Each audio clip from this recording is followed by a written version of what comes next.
Welcome to ఉదయం news. Palnadu జిల్లా నరసరావుపేటలో traffic నియమాల అమలుపై ప్రత్యేక డ్రైవ్ నిర్వహించారు.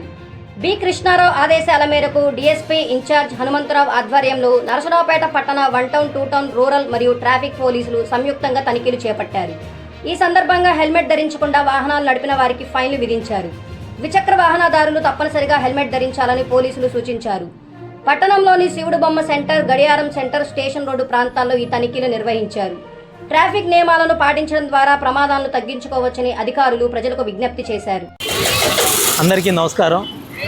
ఈరోజు పల్నాడు జిల్లా ఎస్పీ గారు అయినటువంటి మా ఎస్పీ గారు కృష్ణారావు ఐపీఎస్ గారి ఆదేశాల మేరకు నరసరావుపేట డిఎస్పీ గారు అయిన హనుమంతరావు గారి ఆధ్వర్యంలో సుమారు 100 మంది పోలీసులతో ఈ టౌన్లో ఎక్స్క్లూజివ్గా హెల్మెట్లెస్ వెహికల్స్ మీద ఒక స్పెషల్ డ్రైవ్ అనేది కండక్ట్ చేయడం జరుగుతూ ఉంది. దీనికి ముఖ్య కారణం ఏంటంటే ప్రతిరోజు రెగ్యులర్గా యాక్సిడెంట్స్ జరగటం, ఈ యాక్సిడెంట్స్ జరిగి డెత్స్ జరగటం విపరీతంగా జరుగుతూ ఉంది. వీటిల్లో అన్నీ అబ్జర్వ్ చేస్తే ప్రధానమైన కారణం వెహికల్స్ మీద డ్రైవ్ చేసే డ్రైవర్స్ వితౌట్ హెల్మెట్స్ డ్రైవ్ చేయటమే ప్రధాన కారణంగా ఉంది.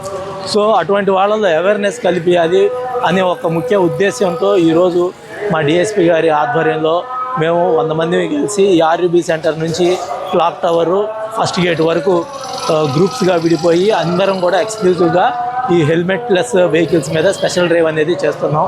ప్రజలందరికీ కూడా పోలీస్ శాఖ తరఫున మా విజ్ఞప్తి ఏంటంటే అందరూ కూడా ఎవరైతే 2 వీలర్స్ నడుపుతారో వాళ్ళందరూ ఖచ్చితంగా వాళ్ళ వెహికల్ పేపర్స్ని క్యారీ చేయాలి.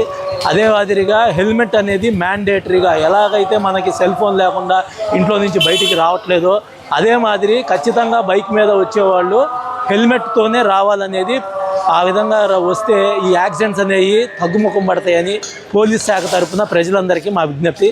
Thank you.